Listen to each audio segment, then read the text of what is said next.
మన నగరాలు పట్టణాలు ప్రగతి బాట పట్టాలంటే బీజేపీని గెలిపించండి. కేంద్ర ప్రభుత్వ సహకారంతో మున్సిపాలిటీలు, కార్పొరేషన్ల సమగ్రాభివృద్ధి. ఇది తెలంగాణ ప్రజలకు మోదీ గ్యారంటీ. కమలం గుర్తుకే మన ఓటు. Save Telangana. Vote for BJP. సభా అధ్యక్షులు దినేష్ కుందుచల్ల గారు, మీ అందరి అభిమాన నాయకుడు Nizamabad member of parliament Shri Dharmapuri Arvind గారు, మన ఎమ్మెల్యే ధన్పాల్ సూర్యగణేష్ గుప్తా గారు, మిత్రుడు ఎన్విఎస్ఎస్ ప్రభాకర్ గారు, కాంతారావు గారు, పుడి రవీంద్ర గారు, శ్రీకాకుళం నుంచి వచ్చారు ఇన్ఛార్జ్ ఇక్కడ, మనందరికీ కూడా పేరు పైన నమస్కరిస్తూ, ఈనాడు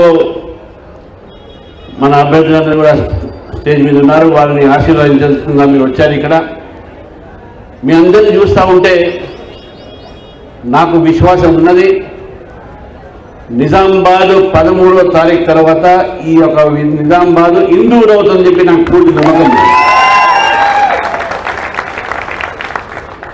కొన్ని సంవత్సరాల క్రితం ఇదే గడ్డ పైన పక్కన నిర్మల్లో, ఇక్కడ బోధనలో ఒక హైదరాబాద్ నుంచి ఒక వ్యక్తి వచ్చాడు. వచ్చి ఒక మాట అన్నాడు అందరితోని, 15 నిమిషాలు పోలీసులు పక్కకు పొమ్మంటే చూడండి ఏం సంగతి అవుతుంది అని చెప్పాడు.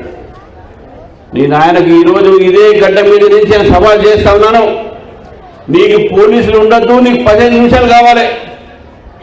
నేను చెప్తున్నాను, మనం దంచుకుంటే పోలీసులు ఉన్నా 15 సెకండ్లు చాలు మనకు మీకు అందరూ ఉంటారు. అటువంటి మాటలు మాట్లాడే వాళ్ళతోని ఈరోజు కాంగ్రెస్ పార్టీకి పొత్తు పెట్టుకుంటా ఉన్నది. దాన్ని పొత్తు అంటామో ఏమంటామో తర్వాత మీరే నిర్ణయం చేసుకోండి.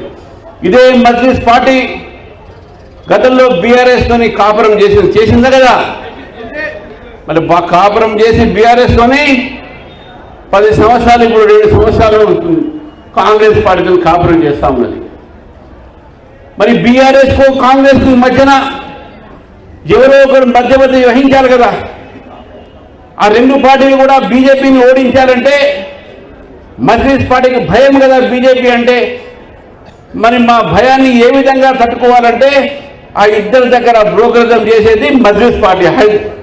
కాంగ్రెస్కు బీఆర్ఎస్ మధ్యన ఉన్నటువంటి బ్రోకర్ మజ్లిస్ పార్టీ. కాబట్టి మనకు జాగ్రత్త ఉండాలి. ఇంతకుముందు అరవింద్ గారు చెప్పింది కరెక్ట్. మీరు బీఆర్ఎస్కి వేసినా కాంగ్రెస్కి వేసినా ఓటు ఎంఐఎంకే. ఎందుకంటే ఎంఐఎం ఈరోజు తన పాగాన్ని పెంచుకుంటా ప్రయత్నం చేస్తూ ఉంది. మరొకసారి ఈ యొక్క తెలంగాణలో నిజాం పరిపాలన తీసుకురావడం ప్రయత్నం చేస్తూ ఉంది. ఆనాడు కేసీఆర్ అన్నాడు నిజామే మంచి పరిపాలకుడు అని చెప్పేసి, ఎందుకంటే వీళ్ళ ఓట్లు కావాలి కాబట్టి. ఈరోజు రేవంత్ రెడ్డి గారు అంటా ఉన్నారు Muslim is Congress, Congress is Muslim అని. ఇంకో మాట అన్నాడు 8 మంది ముస్లిం కార్పొరేషన్ ఒక చైర్మన్ చేశాడని. నువ్వు ముస్లిం కార్పొరేషన్ చైర్మన్ చేసినవనా, ఎంతమంది బీసీలను నువ్వు మినిస్టర్ చేసినావు నేను అడుగుతా ఉన్నాను. ఎంతమంది బీసీలను నువ్వు మినిస్టర్ చేసినావో, ఎంతమంది బీసీలకు ఈరోజు నువ్వు మోసం చేసినావో. కామారెడ్డి డిక్లరేషన్ని ఈరోజు మర్చిపోయినావు. నువ్వు చేవల డిక్లరేషన్ నువ్వు మర్చిపోయినావు. వరంగల్లో చేసిన యువ డిక్లరేషన్ మర్చిపోయినావు. రైతు డిక్లరేషన్ మర్చిపోయినావు. మహబూబ్ నగర్లో నీ అన్ని డిక్లరేషన్ మర్చిపోయినావు. నువ్వు మాత్రం డిక్లేర్ చేస్తావు Muslim is Congress, Congress is Muslim. కేవలం ఓటు బ్యాంక్ రాజకీయాల కోసం. స్థానికంగా ఉన్నటువంటి మిత్రుడు మహేష్ గౌడ్ గారు వారు చెప్తా ఉన్నారు బీజేపీ మతం రాజకీయం చేస్తూ ఉంది. ముస్లిం ఈజ్ కాంగ్రెస్, కాంగ్రెస్ అని ముస్లిం అన్నటువంటి రేవంత్ రెడ్డి మతం వాదా సబ్కా సాత్ సబ్కా వికాస్ అనేటటువంటి ఒక నరేంద్ర మోదీ మతం వాడని చెప్పి మీరు ఒక్కసారి తెలుసుకోవాలి. భారతదేశ ప్రజల్ని ముందుకు తీసుకుపోవాలని, అభివృద్ధి కార్యక్రమం పెట్టాలని, మతానికి, కులానికి, ప్రాంతానికి ఏ విభజన లేకుండా ఈరోజు భారతదేశాన్ని మనం అభివృద్ధి మార్గంలో పెడుతున్నామంటే అది నరేంద్ర మోదీ గారు, భారతీయ జనతా పార్టీ ప్రభుత్వాల విషయాన్ని మనం గుర్తుపెట్టుకోవాలి. ఈరోజు రహదారులు ఏదైతే ఉన్నాయో అది భారతీయ జనతా పార్టీ నిర్మాణం చేసింది. ఈరోజు ఇందూరులో వెలుగుతున్నటువంటి బల్బులు కేంద్ర ప్రభుత్వం వచ్చినటువంటి బల్బులు. ఈరోజు బీద వాళ్లకు 5 కిలోల బియ్యం ఏదైతే ఇస్తున్నామో నరేంద్ర మోదీ గారి నిధులతో మీకు వస్తూ ఉన్నాయి.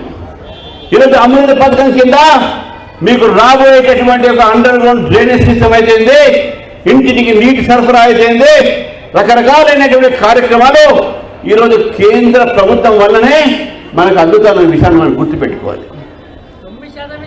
మిత్రులారా, రేవంత్ రెడ్డి గారు అసెంబ్లీలో అన్నారు, జీతాలు ఇవ్వడానికి కూడా నా దగ్గర డబ్బులు లేవు, మీరే చెప్పండి ఏం చేద్దామని. మరి జీతాలు ఇవ్వడానికి డబ్బులు లేవు, సరే మరి జీతాలు ఇవ్వడానికి డబ్బులు లేనప్పుడు నువ్వు ఏ విధంగా ఈ యొక్క మున్సిపాలిటీస్ని డెవలప్ చేస్తావు? కాబట్టి నువ్వు చేతులు ఎత్తేసినావు మున్సిపాలిటీ డెవలప్ చేయాలంటే. ఒకవేళ మున్సిపాలిటీ డెవలప్ కావాలంటే మున్సిపాలిటీలో నివసిస్తున్నటువంటి కార్పొరేషన్లో నివసిస్తున్న ప్రజల మీద పన్ను భారం వేయాలి. అంటే మీరు జాగ్రత్తగా ఉండండి. కాంగ్రెస్ పార్టీ ఒకవేళ గెలిస్తే, ఒకవేళ మజ్లీస్ పార్టీ సపోర్ట్తో మజ్లీస్ పార్టీ గెలిచినా మన పైన పన్ను భారం పడుతుంది. కాంగ్రెస్ పార్టీ ట్యాక్స్ టెర్రరిజం చేస్తుంది తెలంగాణలో. ఈ ట్యాక్స్ టెర్రరిజం నుంచి దూరం ఉండాలి మనం.